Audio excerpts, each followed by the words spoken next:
Assalamualaikum warahmatullahi wabarakatuh. Waalaikumsalam warahmatullahi wabarakatuh. Amin, terima kasih. Bismillahirrahmanirrahim. Wa yassir li amri wa tatamma lisani yafqahu qawli. Allahumma sholli ala sayyidina Muhammad wa ala ali sayyidina Muhammad. Bapak Ibu yang terhormat, mohon izin waktunya. Sekarang hari ini ada Pak Kantate tugas diseminasi praktik baik ya Pak. Nah, nanti akan disampaikan oleh beliau. Kita is breaking. Diputar-putar, bertepuk tangan, tangan diputar-putar, peganglah bahu, tangan diputar-putar, peganglah lutut, digoyang-goyang, digoyang-goyang, digoyang-goyang, diputar-putar, diputar ke atas, diputar-putar, diputar ke bawah, diputar-putar, diputar ke kanan, diputar-putar, diputar ke kiri.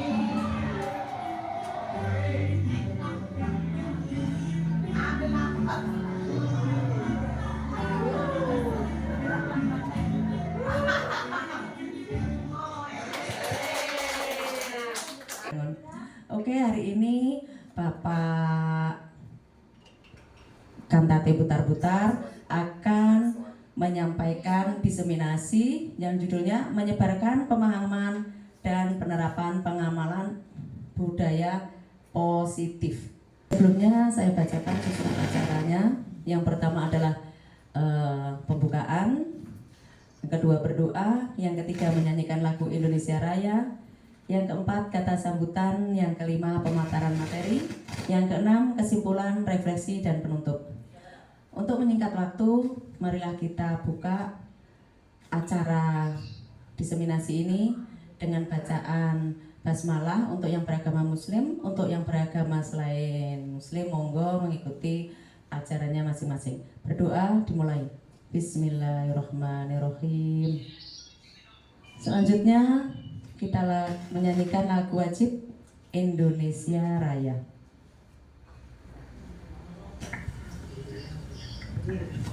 Mohon para hadirin untuk berdiri.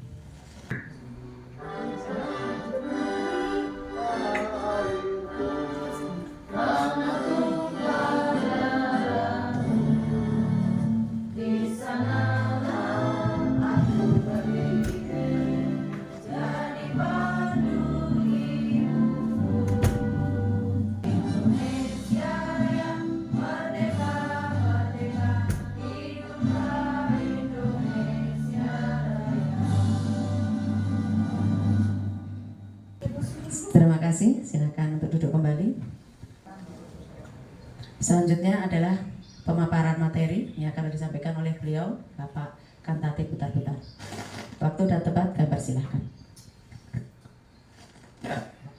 Baik, terima kasih Bu Natijah untuk waktunya yang sudah memberikan kesempatan kepada saya dan juga kesediaan Bu Natijah, dan juga kepada teman-teman di sini. Mohon izin kepada teman-teman mengambil waktu sibuknya, apalagi di sekarang ini sedang pengisian rapor ataupun memasukkan atau menginput nilai ya Bu. Ya, mohon izin ya Bu. Baik, izinkan saya untuk menyampaikan atau menyebarkan pemahaman dan pengalaman saya di pendidikan CGP yang saya ikuti. Itu ada di modul 1.4 budaya positif di kelas atau di sekolah kita, yang mana nanti mudah-mudahan dengan diskusi kita ini tentang budaya positif di kelas maupun di sekolah, Bapak Ibu guru juga mendapatkan ilmu dan juga dapat menerapkan di kelasnya masing-masing, yang bertujuan dimana untuk kemajuan sekolah kita dan juga untuk kemajuan murid kita di sekolah kita ini, Utang Panjang 03 ini. Baik, konsep inti pada budaya positif hari ini yang ada beberapa yang kita diskusikan nanti. Yang pertama itu adalah perubahan paradigma belajar, yang kedua disiplin positif, berikutnya nilai-nilai kebajikan dan kebutuhan dasar manusia dan motivasi perilaku manusia, lalu posisi kontrol guru, keyakinan kelas, dan segitiga restitusi. Nah, jadi di sini nanti Bapak Ibu guru kita sama-sama belajar, berdiskusi seperti apa sih budaya-budaya positif yang akan kita terapkan di kelas kita atau di sekolah kita, sehingga nanti kita tidak lagi menganggap bahwa murid itu adalah sebagai subjek, ya, yang mana otoriter kita sebagai guru kepada murid itu begitu kelihatan. Di sini nanti kita coba berdiskusi seperti apa sih budaya-budaya positif yang akan kita terapkan di kelas. Ya, mungkin Bapak Ibu menganggap seperti yang saya katakan tadi bahwa guru itu adalah yang mengatur di kelas. Jadi itu adalah sebuah miskonsepsi yang ada di teori kontrol di sini. Jadi kita beranggapan, kita membayangkan bahwa guru itu adalah yang mengontrol murid. Sebenarnya tidak, Bapak Ibu. Jadi di sini setelah saya mempelajari di pendidikan guru penggerak ini, bahwa di dalam pembelajaran di kelas itu murid kita ajak untuk bagaimana menyepakati apa yang akan kita lakukan di dalam pembelajaran yang akan dilakukan di dalam kelas, seperti itu. Lalu yang kedua adalah ilusi bahwa semua penguatan positif, efektif, dan bermanfaat. Jadi seakan-akan yang ada dalam pikiran kita itu, kekuatan-kekuatan kita itu, kita berasumsi, ya, membayangkan bahwa itu akan bermanfaat buat murid kita, seperti itu.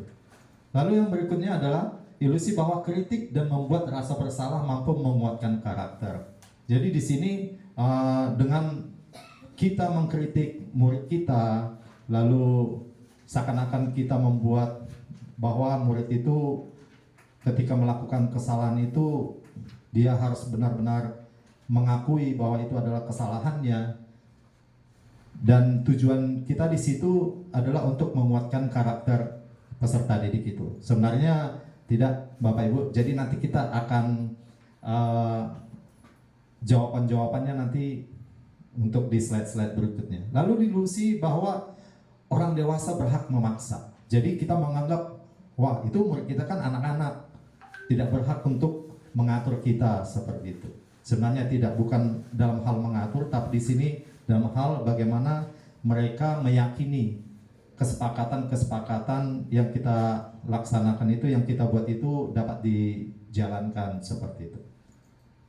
Ya, dari teori-teori yang ada untuk mengubah paradigma stimulus respon dan pendekatan teori kontrol ini, di mana di teori stimulus respon ini bahwa di realitanya kita beranggapan itu kita semua sama. Tapi di teori kontrol itu bahwa kita berbeda, seperti itu. Lalu berikutnya di stimulus respon bahwa semua orang melihat hal yang sama. Jadi dalam pemikiran kita sebagai guru bahwa murid-murid itu pemikirannya sama, seperti itu. Tapi di teori kontrol bahwa setiap orang itu memiliki gambaran yang berbeda. Di sini kita coba kita pahami bersama-sama ya Bapak Ibu. Di sini kita sambil belajar berdiskusi tentang teori stimulus respon dan teori kontrol di sini. Lalu kita mencoba mengubah orang agar berpandangan sama dengan kita. Jadi di sini seakan-akan guru itu yang membuat jalan, ya, mengatur pemikiran dari peserta didik itu. Ya, tetapi di teori kontrol ini bahwa kita berusaha untuk memahami pandangan orang lain itu tentang dunia, bahwa dunia ini sangat berwarna seperti itu Bapak Ibu. Lalu di perilaku buruk dilihat sebagai suatu kesalahan. Jadi ketika anak melakukan suatu kesalahan, kita langsung menjudge, menghakimi anak itu tidak baik, tidak bisa, atau tidak mampu untuk mengubah suatu kesalahan itu kalau tidak kita yang mengubahnya seperti itu. Tetapi di teori kontrol ini hanya Anda yang bisa mengontrol diri Anda seperti itu. Jadi kita harus menanamkan ke anak itu, ketika anak itu melakukan suatu kesalahan, bagaimana kita dapat menjelaskan ke anak dan membantu dia memahami kesalahan yang dia lakukan seperti itu. Tetapi itu keluar dari dalam dirinya sendiri. Lalu di stimulus respon, teori stimulus respon, saya bisa mengontrol orang lain. Ya, jadi di sini sangat power banget bahwa seseorang itu bisa mengontrol orang lain. Sementara di teori kontrol ini bahwa Anda tidak bisa mengontrol orang lain. Seperti itu. Berikutnya, pemaksaan ada pada saat bujukan yang gagal. Jadi ketika kita berhadapan dengan anak, ketika kita, ayo dong nak belajar, ayo dong sebentar lagi ujian biar dapat nilai yang bagus, gimana nih, seperti itu. Ya, kita bujuk. Tetapi ketika bujukan-bujukan kita itu gagal, kita akan melakukan paksaan. Contohnya seperti, ya kalau kamu nggak belajar nanti kamu nggak bisa naik kelas, seperti itu. Atau kalau kamu nanti nggak belajar, nilai kamu jelek. Atau kalau kamu nggak belajar, nanti sekolah kita ini nggak akan berkembang atau nggak akan terkenal, akan nggak maju, seperti itu. Jadi ketika kita membujuk anak itu ada suatu kegagalan, disinilah ego kita bermain dan memaksa bagaimana anak itu memahami kita, bagaimana memahami kita sebagai guru di hadapan anak itu. Tapi di teori kontrol itu bahwa diperlukan kolaborasi, ya, untuk menciptakan pilihan-pilihan baru seperti itu. Ketika anak itu gagal, ayo seperti apa yang dilakukan supaya kamu tidak gagal, contohnya seperti itu. Lalu berikutnya di teori stimulus respon ini model berpikir menang atau kalah. Jadi di sini ada dua pilihan, menang dan kalah. Tetapi di teori kontrol ini bagaimana model berpikir ini menang dan menang, seperti itu. Jadi kita lanjut ke slide berikutnya untuk jawaban-jawaban berikutnya. Ya baik, seperti apa sih disiplin positif? Jadi disiplin positif ini, disiplin itu berasal dari kata disiplina yang artinya belajar. Jadi disiplin itu adalah belajar. Disiplin ini mengacu pada disiplin diri yang memiliki tanggung jawab terhadap apa yang dilakukannya berdasar nilai-nilai yang diyakini. Jadi ini ada kata yang digarisbawahi, yaitu diyakini. Lalu disiplin ini positif merupakan salah satu cara penerapan disiplin yang bertujuan untuk menumbuhkan kesadaran serta memberdayakan peserta didik tanpa imbalan, tanpa penghargaan atau ancaman atau hukuman. Jadi di sini penerapan disiplin positif ini seperti di dalam kelas sudah tidak zaman lagi kita mengancam anak kalau dia tidak mendapatkan nilai yang bagus, kita mengancam, contohnya tidak bisa naik kelas, seperti itu. Lalu atau menghukumnya, contoh kalau anak terlambat atau tidak piket, kita menghukumnya dengan mengambil sampah, seperti itu. Jadi bukan seperti itu yang diharapkan dalam disiplin positif di kelas atau di sekolah. Jadi sebagai pendidik, tujuan kita adalah menciptakan peserta didik yang memiliki disiplin diri sehingga mereka berperilaku mengacu pada nilai-nilai kebajikan yang universal dan memiliki motivasi intrinsik, artinya yang keluar dari dalam dirinya, seperti itu. Sehingga dalam perubahan perilaku ke arah yang lebih baik. Ya, seperti apa sih nilai-nilai kebajikan yang ada di disiplin positif ini? Yaitu nilai yang disepakati bersama, lepas dari suku bangsa, agama, bahasa maupun latar belakangnya. Jadi kita tahu bahwa murid kita ini adalah yang beragam, ya, beragam budaya, beragam suku, ya, seperti kita tahu ya ada yang Betawi, Sunda, Batak, dan lain sebagainya seperti itu. Lalu seperti apa sih contoh nilai kebajikan di sekolah kita ini atau institusi kita ini? Yaitu dari profil pelajar Pancasila, yang mana nilai-nilai itu yaitu beriman dan bertakwa kepada Tuhan Yang Maha Esa, yang itu ada di profil pelajar Pancasila.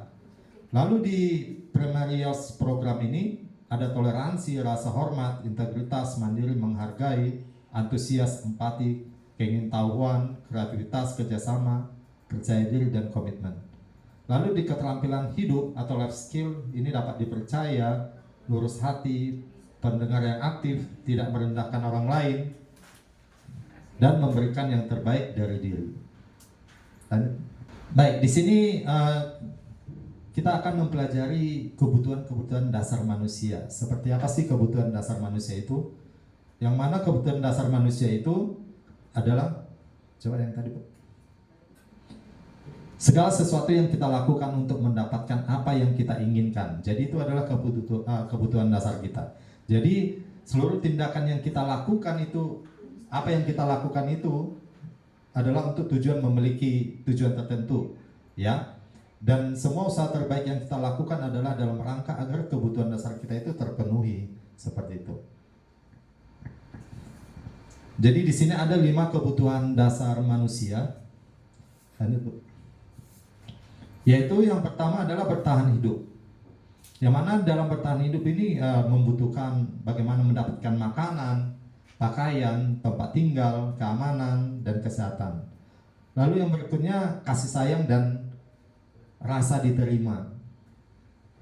Dalam kebutuhan dasar manusia yang kedua ini adalah bagaimana kita memiliki rasa diterima, dipedulikan, bisa berbagi, bisa bekerja sama, menjadi bagian dalam kelompok. Lalu berikutnya penguasaan. Di dalam penguasaan ini ada sebuah harga diri, keinginan untuk dianggap menjadi sebagai pemimpin atau memimpin, ingin berprestasi, diakui, dan didengar. Ya, inilah kebutuhan-kebutuhan dasar manusia itu. Berikutnya adalah kebebasan. Dari sini ingin mandiri, memiliki pilihan, mencoba hal baru, mampu mengendalikan arah dirinya. Dan yang terakhir adalah kesenangan, yaitu bermain, humor, antusias, tertawa. Jadi 5 kebutuhan dasar manusia ini berhubungan erat dengan apa yang kita hadapi di kelas, ya Bapak Ibu. Jadi setiap apa yang dilakukan oleh murid itu berdasarkan dari ke-5 kebutuhan ini. Kadang contohnya ada anak yang ribut, ya, ribut. Sementara kita sudah disepakati di kelas itu tidak boleh berisik di kelas. Tapi karena di dalam intrinsiknya murid itu secara tidak langsung, ya, dia meyakini dan dia memahami kebutuhan dasar hidupnya, bahwa dia ingin diperhatikan, atau karena mungkin di rumah dia nggak pernah diperhatikan, seperti itu. Jadi dia mencari perhatian, ya, caper, seperti itu, Bu. Jadi ingin rasa diterima siapa? Gurunya, teman-temannya, seperti itu. Jadi ingin dianggap. Nah, ini yang harus memang kita sebagai guru harus memperhatikan di kelas. Seperti apa murid kita. Pasti ada sebabnya anak itu melakukan tindakan-tindakannya seperti itu. Ya, kadang karena kesenangan, dia pingin senang-senang aja, seperti itu. Ya, lanjut, Bu. Ya, di dalam kebutuhan dasar manusia tadi ada motivasi-motivasi perilaku manusia. Yang pertama itu ekstrinsik, motivasi ekstrinsik, ya, yang dari luar, seperti itu. Yaitu untuk menghindar ketidaknyamanan atau hukuman. Apa maksudnya? Seperti apa maksudnya ini, Bapak Ibu? Jadi di sini anak-anak untuk coba kita perhatikan murid kita ketika apa sih motivasinya supaya dia tidak telat? Apa sih motivasinya ketika dia mengerjakan tugas? Nah, di situ, ya. Jadi di sini adalah motivasi ekstrinsi. Mungkin dia termotivasi supaya mendapatkan nilai yang bagus. Atau dia tidak telat supaya dia tidak dihukum. Seperti itu. Jadi bukan berdasarkan dari dalam dirinya. Seperti itu. Karena ada motivasi yang di luar dari dalam dirinya, yaitu karena aturan sekolah. Contohnya, karena aturan sekolah. Iya. Jadi itu adalah yang pertama untuk menghindar ketidaknyamanan atau hukuman. Lalu berikutnya adalah untuk mendapatkan imbalan, ya seperti tadi, ya dia motivasinya adalah untuk biar mendapatkan nilai yang bagus seperti itu, ya. Tetapi kalau di motivasi intrinsik ini adalah supaya untuk menjadikan orang yang mereka inginkan itu, ya, dan menghargai diri sendiri dengan nilai-nilai yang mereka percaya. Jadi itu keluar dari dalam diri mereka, kesadarannya untuk melakukan itu. Contohnya dia datang ke sekolah itu lebih awal, itu berdasarkan dari kesadarannya seperti itu. Jadi disinilah tugas kita nanti, Bapak Ibu, dengan mempelajari budaya positif ini, bagaimana kita membuat keyakinan kelas kita terhadap peserta didik kita seperti itu, baik itu guru kelas maupun guru bidang studi. Lanjut, Bu.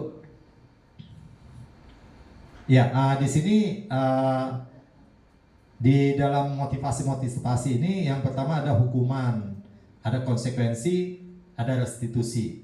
Ya, di ketiga ini ya sangat berbeda-beda ya Bapak Ibu.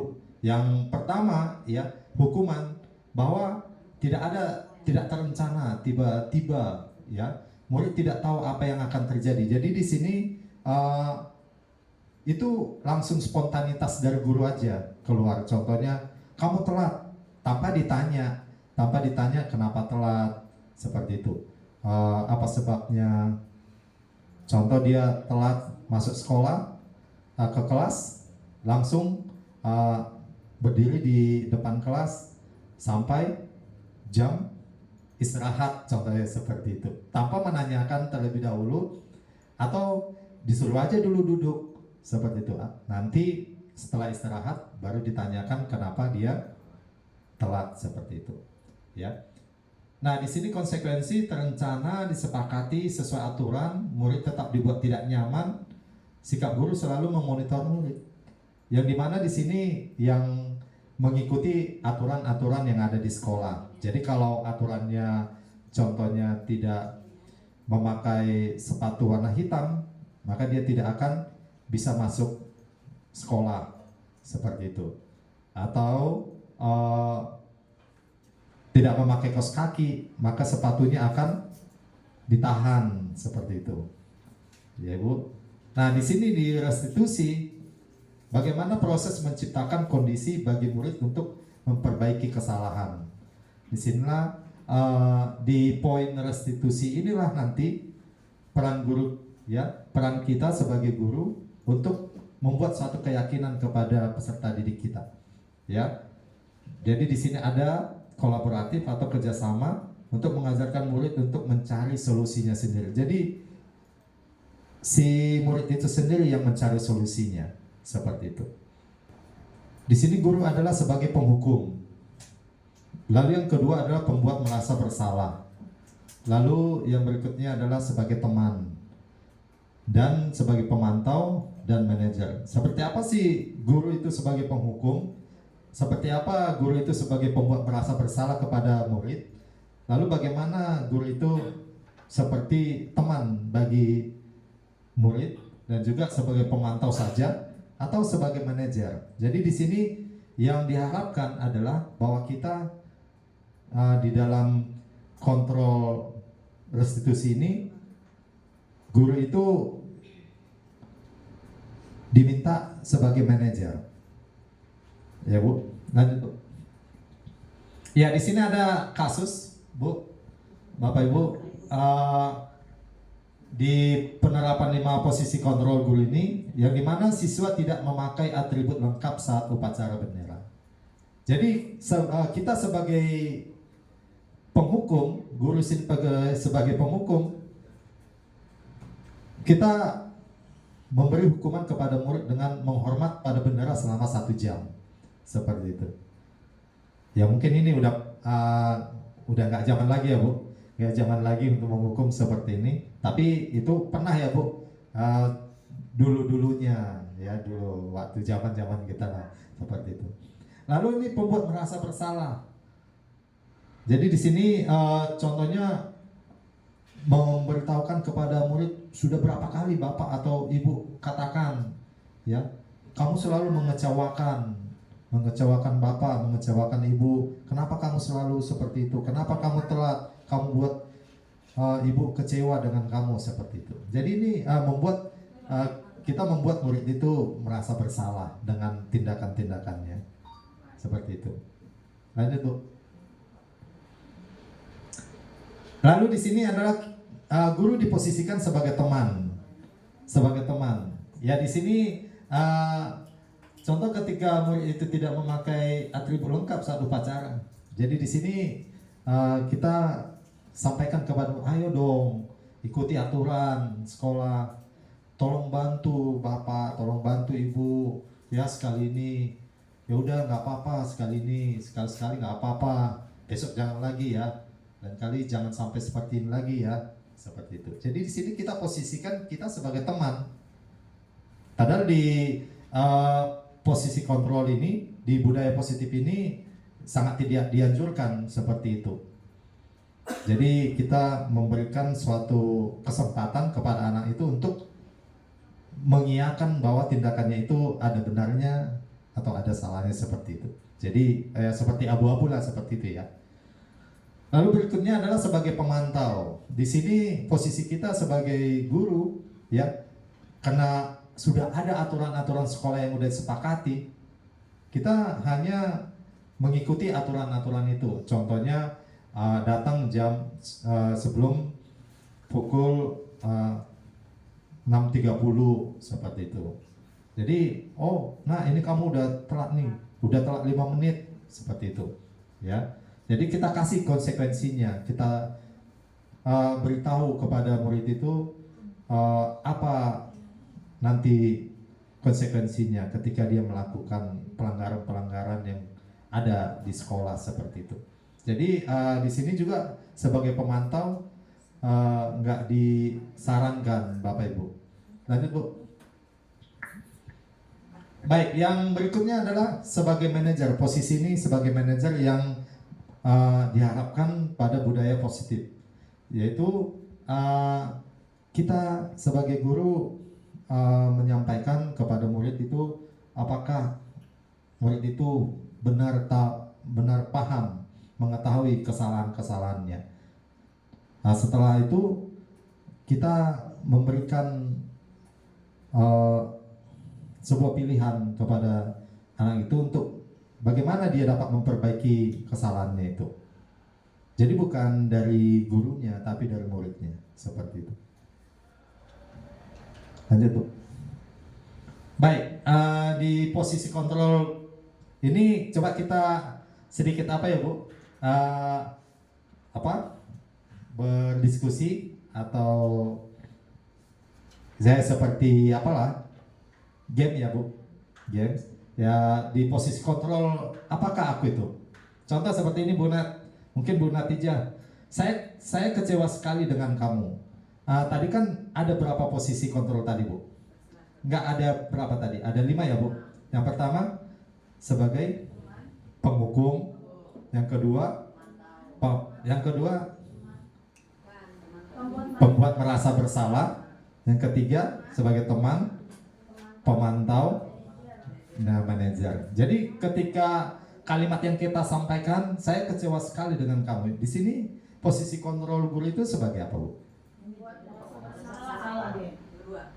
Merasa bersalah ya. Jadi murid itu kita buat merasa bersalah. Jadi sini posisi kontrolnya adalah sebagai pembuat merasa bersalah, seperti itu. Oke, lanjut Bu. Ya, contohnya Bu Dian nih, kamu tidak pernah benar melakukannya. Di sini posisi Ibu adalah sebagai apa tadi dari 5 kontrol itu? Pemantau atau teman? Pemantau ya. Jadi di sini hanya jadi memantau bahwa aturan-aturan yang dilakukan itu dia tidak mengikutinya. Iya, seperti itu. Iya, dari kemarin kamu seperti itu terus. Nah, gitu. Jadi sebagai pemantau ya. Oke, lanjut Bu. Ya, buat Pak Panji nih, ya posisi kontrol apa nih yang ada di Pak Panji ketika Pak Panji melakukan kepada muridnya, apa rencanamu untuk menyelesaikan masalah ini? Iya, jadi sebagai manajer ya. Jadi di sini kita meminta si murid itu menyelesaikan masalahnya sendiri, seperti itu. Jadi bukan sebagai penghukum, bukan sebagai pembuat merasa bersalah, bukan sebagai teman, dan juga bukan sebagai pemantau. Tapi di sini adalah sebagai manajer. Ya, sebagai pemimpin lah kita di sini, seperti itu. Jadi diharapkan juga di dalam diskusi kita kali ini saya dan Bapak Ibu sekalian dapat menjadi pemimpin di kelas yang baik buat peserta didik kita, seperti itu. Lanjut Bu. Ya. Nah, posisi kontrol apakah aku ini? Miss Nur, ayolah lakukan ini demi Bapak, Ibu ya. Jangan lakukan lagi tuh, jangan telat lagi. Sebagai teman. Jadi di sini tidak disarankan karena ini ya membuat murid itu menjadi ya bisa melakukannya lagi, seperti itu. Lanjut Bu. Ya, buat Bu Lasmi nih, kamu tidak pernah mendapat nilai jika tidak mengerjakan tugas. Kamu tidak pernah mendapat nilai. Nah, jadi nih kita guru sebagai apa itu guru? Pemantau atau sebagai penghukum. Jadi kalau kamu tidak mengerjakan tugas, kamu tidak akan mendapat nilai. Jadi di sini adalah sebagai penghukum. Kita menghukum. Ya, mengancam, seperti itu secara tidak langsung. Ya. Lanjut Bu. Ya, jadi semakin asik ya. Jadi setelah kita mengetahui 5 kontrol ya, 5 posisi tadi kita sebagai guru, maka kita membuat keyakinan kelas. Apa sih itu keyakinan kelas? Ya, mengapa keyakinan kelas? Mengapa bukan peraturan kelas? Ada apa bedanya Bu? Buna, apa bedanya keyakinan kelas dan peraturan kelas? Bu Mut, apa perbedaannya Bu? Keyakinan kelas dan peraturan kelas. Keyakinan kelas dengan Peraturan kelas. peraturan, kalau peraturan kelas kesepakatan yang dibuat bersama-sama kan. Iya. Tapi kebaliknya. Keyakinan kelas ya itu mungkin yang tadi kebaliknya. Peraturan yang dibuat bersama-sama, peraturan kelas kesepakatan. Ya, jadi kalau peraturan kelas itu mengikuti sesuai dengan aturan-aturan yang ada di sekolah, seperti itu. Itu adalah peraturan-peraturan kelas yang dibuat.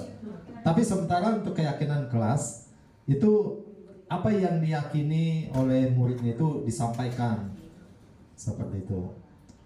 Jadi contohnya datang kalau seperti ini kita, apa keyakinan yang dapat kita buat di dalam diskusi ini? Bahwa mengikuti dari awal sampai akhir contohnya. Ya, itu diyakini bahwa memang saya bisa mengikutinya dari awal sampai akhir, seperti itu. Iya. Oke, lanjut Bu. Ya. Jadi kalau keyakinan kelas itu bersifat abstrak, berupa pernyataan universal, dibuat dalam pernyataan positif, jadi bukan negatif. sedikit saja agar mudah diingat, jadi nggak banyak-banyak seperti itu. Jadi nggak banyak-banyak biar mudah diingat. Lalu semua warga sekolah, warga kelas dilibatkan saat membuat keyakinan kelas itu. Jadi bukan datangnya dari guru, tapi kita menanyakan langsung kepada murid. Si A, si B, apa keyakinan kelas kamu di sekolah, di kelas, ketika pembelajaran, contohnya. Tidak berisik Pak, contohnya seperti itu. Berarti dia meyakini bahwa dalam pembelajaran nanti bahwa dia tidak akan berisik dalam mengikuti pembelajaran, seperti itu. Jadi bukan datangnya dari ekstrinsik tadi Bu, tapi dari intrinsiknya, seperti itu. Lanjut Bu.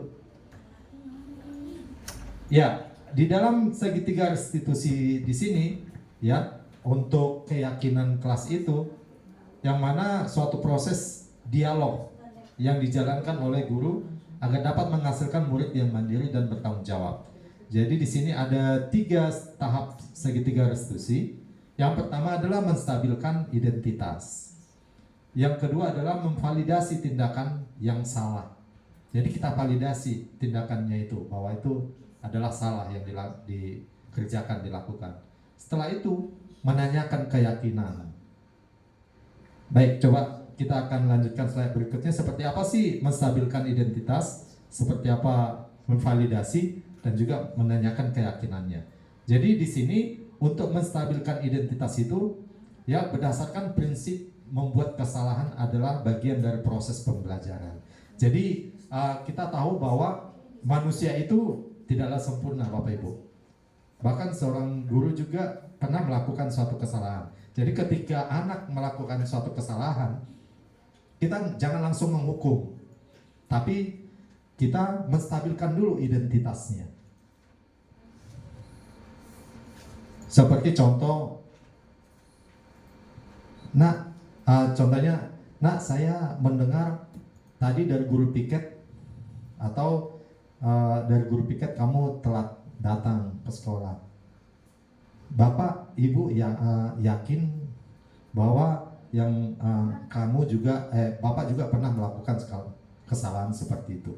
Jadi kita menstabilkan dulu identitasnya seperti itu. Jadi jangan langsung, kamu kenapa telat? Jam segini, sudah berapa menit kamu? Nah, gitu ya. Nah, jadi anak jadi merasa tertekan jadinya. Padahal kita nggak menanyakan dulu seperti itu. Ya di sini ada beberapa pernyataan-pernyataan yang dapat kita sampaikan kepada peserta didik bahwa berbuat salah itu wajar. Lalu tidak ada manusia yang sempurna. Bapak Ibu juga pernah melakukan itu seperti itu. Bapak Ibu tidak mau mencari siapa yang salah, tapi Ibu Bapak ingin mencari solusi dari permasalahan ini. Mungkin ketika ada perkelahian atau pertengkaran dengan sesama teman seperti itu. Lalu kamu berhak merasa begitu. Jadi ini adalah bagaimana cara kita sebagai guru untuk menstabilkan identitas murid seperti itu. Lanjut Bu. Lalu yang kedua adalah memvalidasi tindakan yang salah. Jadi kita validasi tindakannya itu. Yang mana berdasarkan prinsip setiap perilaku berupaya memenuhi suatu kebutuhan tertentu. Di sini seperti kita tanyakan kepada mereka, kamu pasti punya alasan mengapa melakukan hal itu. Nah, contohnya seperti tadi dia ribut, ya kan, di kelas. Ternyata ketika kita tanya, ya secara mendetail lagi bahwa dia melakukan itu karena ingin diperhatikan temannya, diperhatikan muridnya. Kenapa kamu melakukan itu? Di rumah saya nggak diperhatikan Bu. Saya nggak pernah diperhatikan Bapak, Ibu saya di rumah seperti itu. Jadi, kita tahu bahwa dia melakukan itu ada alasan tertentu seperti itu. Lalu berikutnya, padahal kamu bisa melakukan yang lebih buruk dari ini ya, seperti itu. Artinya bahwa dia sudah mengakui kesalahannya itu. Berikutnya adalah kamu patut bangga karena yang penting buat kamu. Jadi ini adalah kalimat-kalimat yang bisa kita sampaikan kepada murid kita ketika kita memvalidasi tindakan yang salah. Seperti itu. Berikut Bu. Lalu yang terakhir, menanyakan keyakinan. Jadi di sini berdasarkan prinsip teori kontrol tadi, kita sebagai manajer, ya, kita menanyakan keyakinan. Apa? Jadi ketika sudah menstabilkan identitas, lalu yang kedua tadi, ya, dan berikutnya meyakini, menanyakan keyakinannya. Seperti apa gambaran sebuah kelas yang ideal menurut kamu? Apa keyakinan kelas yang kita sudah buat seperti itu? Kamu ingin menjadi orang yang seperti apa? Seperti itu. Jadi di sini di menanyakan keyakinan inilah bahwa peserta didik itu, murid itu memahami tujuan dari pembelajarannya. Lanjut Bu. Ya, mungkin kita bisa melihat seperti apa ketika anak melakukan kesalahan atau tindakan-tindakan yang melanggar peraturan. Di sini ada contoh kasus yang dibuat untuk menerapkan segitiga restitusi itu. Kasus pertama.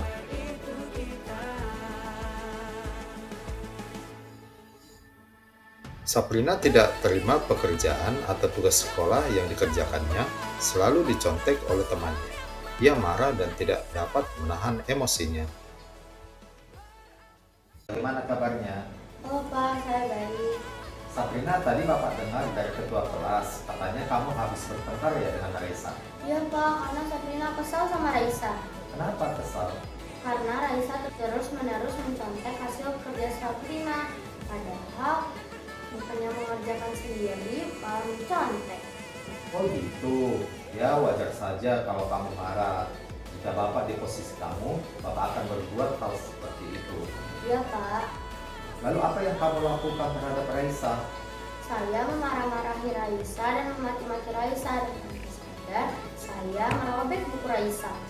Oh gitu, pasti kamu berbuat begitu ada alasannya ya? Iya Pak, masa saya diam saja? Apalagi saya sudah mengerjakannya susah payah. Raisa malah mencontek, bukannya mengerjakan sendiri, malah mencontek, tidak mau berusaha sendiri. Ya wajarlah kalau kamu merasa marah karena tidak rela pekerjaanmu dicontek begitu saja oleh Raisa. Bapak sangat menghargai tindakan kamu yang tidak berbuat lebih daripada itu. Seperti memukul. Sekarang coba kita pikirkan, tindakan kamu yang marah sampai merobek buku Raisa, apakah sesuai dengan keyakinan kelas kita? Tidak Pak, Menurut kamu, keyakinan kelas apa yang sudah dilakukan? menghargai dan menghormati teman. Iya, betul. Menurut kamu, saling menghormati antar teman itu penting tidak menurut kamu? Penting Pak, Baik, kalau menurut kamu itu penting, jadi keyakinan apa yang harus kamu lakukan pada saat kamu sedang marah? lebih bersabar Pak, Kamu bersedia untuk memperbaiki masalah ini? bersedia Pak. Apa yang kamu lakukan untuk memperbaiki masalah ini? Saya lebih bersabar untuk menahan emosi. Jika ada teman yang mencontek, saya akan melaporkannya ke guru bidang studi dan ke Bapak. Ya, tepat sekali tindakan kamu Sabrina. Semangat ya, dan sekarang kamu boleh kembali ke kelas. Iya Pak, terima kasih. Ya, sama-sama. Assalamualaikum warahmatullahi wabarakatuh. Nama saya Sabrina, saya kelas 4C di SDN Utan Panjang 03. Saya sangat senang diajak berdiskusi dengan Pak Kantata untuk dapat mengendalikan diri dari amarah karena tindakan teman saya.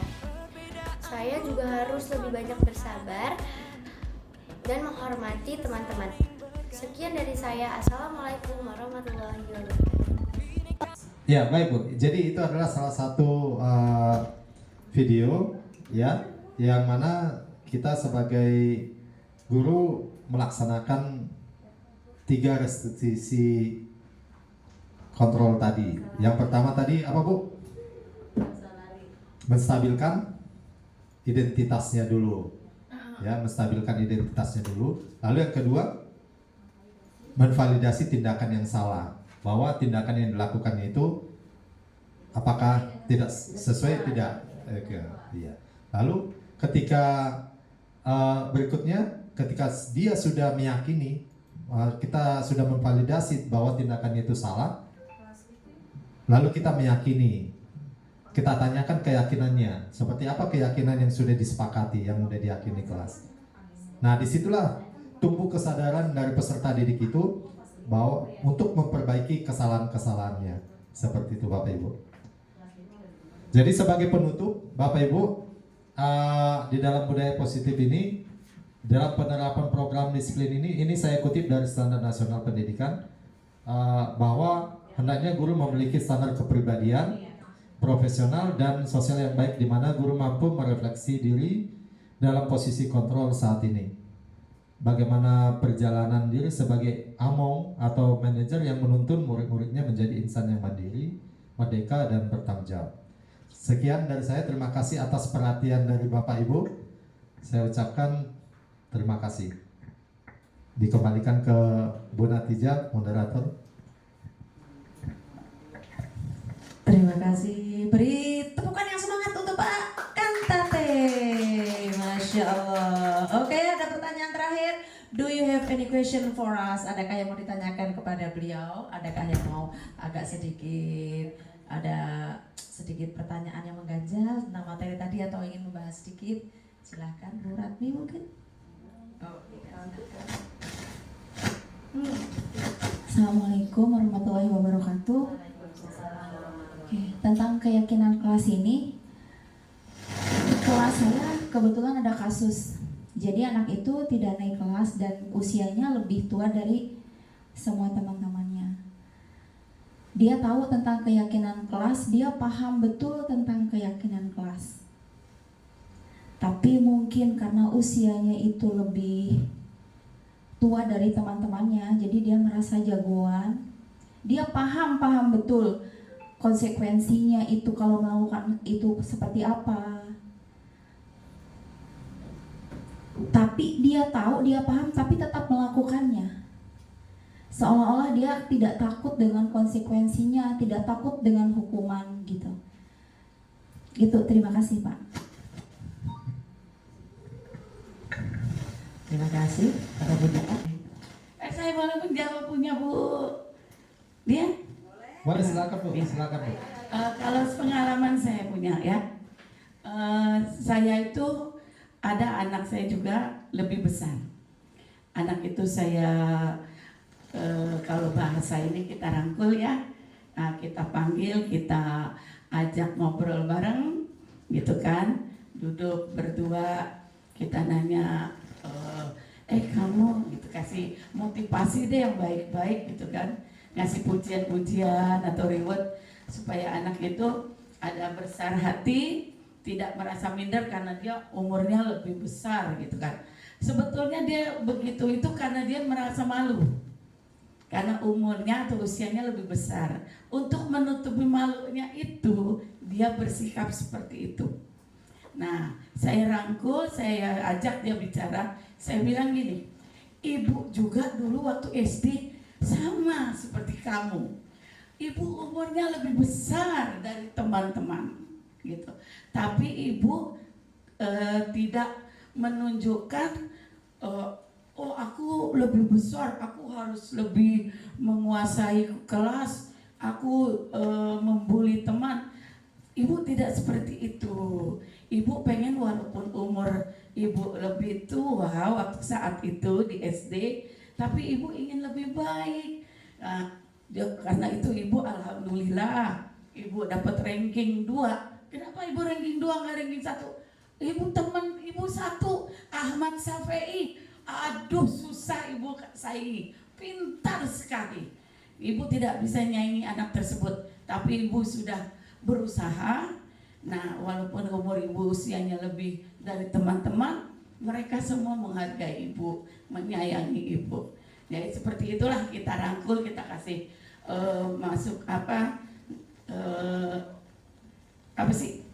masukan yang baik atau yang lembut anak itu sehingga percaya diri, tidak merasa dia jadi mengalihkan untuk supaya malunya dia tuh dengan bertindak seperti itu gitu. Tapi dia bertindak untuk lebih positif. Ya, terima kasih ya Bu Dian.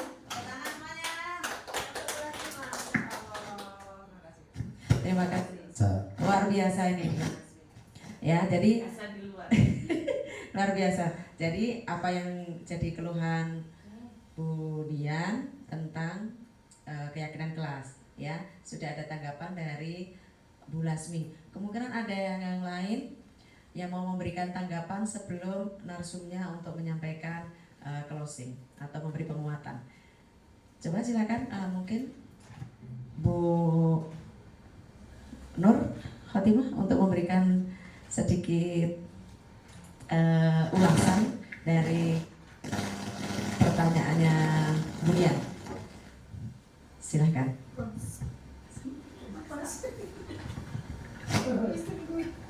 Oh iya. Sini Ibu.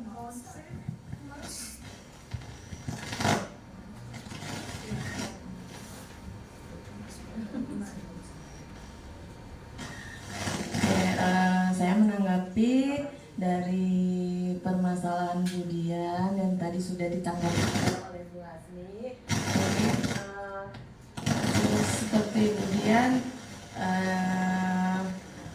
ya anaknya lebih besar dibanding teman-temannya. Mungkin tadi juga sudah disampaikan ya Bu, mungkin karena anaknya merasa malu, jadi minder. Jadi kita harus sebagai guru juga harus memberi penguatan ke anak tersebut, memberikan semangat bahwa untuk berubah lebih baik dengan kesepakatan yang tadi disepakati di kelas Budian. Mungkin jadi kita harus kasih semangat, support, ke motivasi ke anak tersebut agar si anak itu juga semangat dan dapat motivasi yang penguatan, karena tadi mungkin diceritakan juga pengalaman kita sebagai anak SD dulu, kita zaman dahulu agar anak itu juga dulu ya merasa percaya diri agar bisa berubah sikapnya. Mungkin seperti itu ya, kemudian Bu Lasmi. Sama-sama belajar ya. Terima kasih. Tepuk tangan dong buat Bu Nur. Ya Allah, Miss Nur luar biasa jawabannya. Bu Lasmi jawabannya luar biasa. Bagaimana Bu? Sebelum ke narsum kayaknya udah cukup. Apakah masih perlu tambahan? Silakan. Silakan Pak. Ya, baik. Terima kasih. Sebenarnya apa yang sudah disampaikan oleh Bu Lasmi tadi udah menjawab, ya udah menjawab banget tentang kasus yang dihadapi oleh Bu Dian di kelas, yang mana ada seorang muridnya itu yang sudah berumur lebih tua dari teman-temannya dan merasa minder dan mungkin jarang masuk sekolah ya Bu. Sering ngata-ngatain temennya dengan hal yang tidak wajar lah, kayak body shaming gitu kalau Oh, jadi dari teman-temannya mengata-ngatai dia, membuli seperti itu ya. Iya. Nah, berarti di sini kasusnya bukan di anaknya itu sebenarnya Bu. Jadi di anak yang membulinya. Tapi kalau di anaknya ini, karena dia lebih besar dari yang lainnya, dia merasa hebat, merasa dia paling gede, dituakan seperti itu ya. Iya. Ya, jadi tadi memang udah menjawab, dan disinilah kita memahami 5 kebutuhan dasar manusia tadi seperti itu. Pingin dihargai, pingin dihormati, seperti itu. Ya, kita juga pernah melakukan seperti itu. Jadi disinilah kita sebagai guru nanti bagaimana menerapkan 3 kontrol restitusi tadi, seperti itu. Jadi kita ajak dia berbicara, jangan langsung di depan teman-temannya, seperti itu. Diajak berbicara 4 mata. Di sini langsung kita tanyakan, memvalidasi atau menstabilkan dulu. Menstabilkan itu udah disampaikan Bu Lasmi tadi, distabilkan dulu identitasnya, bahwa ibu juga pernah seperti kamu, seperti itu. Lalu baru yang kedua tadi apa Bu? Memvalidasi tindakan yang salah, bahwa yang dilakukannya itu tidak sesuai dengan keyakinan kelas yang sudah disepakati, dibuat seperti itu. Lalu baru kita tanyakan keyakinannya, seperti apa keyakinan kelas yang sudah dibuat, dan berikutnya dari anaknya itu ditanyakan bagaimana untuk memperbaiki masalah yang kamu buat itu, seperti itu. Jadi bukan dari diri kita, oh kamu harus seperti ini, kamu harus seperti ini, kamu harus A, B, C, D, enggak. Jadi kita dulu, validasi dulu, ya. Kita stabilkan dulu identitasnya, baru kita validasi, baru kita ya, seperti itu. Jadi mungkin bisa nanti diterapkan di kelas ya Bu. Oke. Ya. Cukup Bu. Tinggal dipraktekkan. Ya. Ya, terima kasih kepada Budian yang sudah bertanya dan atas jawabannya dari banyak rekan, masukan-masukan dan dikuatkan lagi oleh Pak Kantate ya. Semoga Budian udah puas dengan jawabannya. Oke. Terima kasih sekali lagi buat teman-teman yang sudah mendengarkan pemaparan dari saya, walaupun sambil mengerjakan tugas-tugas negara yang lain. Saya mohon maaf atas ketidaknyamanan saat ini. Ya, walaupun disambi-sambi tetap didengarkan, saya sangat berterima kasih banyak. Ya, sekian pemaparan saya tentang disiplin positif, budaya positif. Semoga dengan materi ini bermanfaat bagi kita semua. Selamat siang. Assalamualaikum warahmatullahi wabarakatuh. Waalaikumsalam. Oke. Luar biasa. Mana tepuk semangatnya? Iya, tepuk tangan. Kan ditepukan. Wow, ayo tepuk semangat. Salah ya.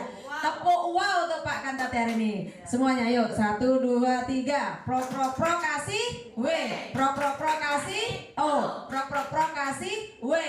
Terus. Wow, luar biasa, keren ya. Demikian yang bisa disampaikan oleh Pak Kantate Butar-Butar. Semoga manfaat untuk kita semua. Ketemu lanjut di diseminasi berikutnya. Saya tutup. Mohon maaf atas kesalahan kebodohan saya. Merdeka belajar wujud yang nyata, raih mimpimu juga cita-cita, generasi emas Indonesia. Profil belajar Pancasila tanamkan di dalam dada. Profil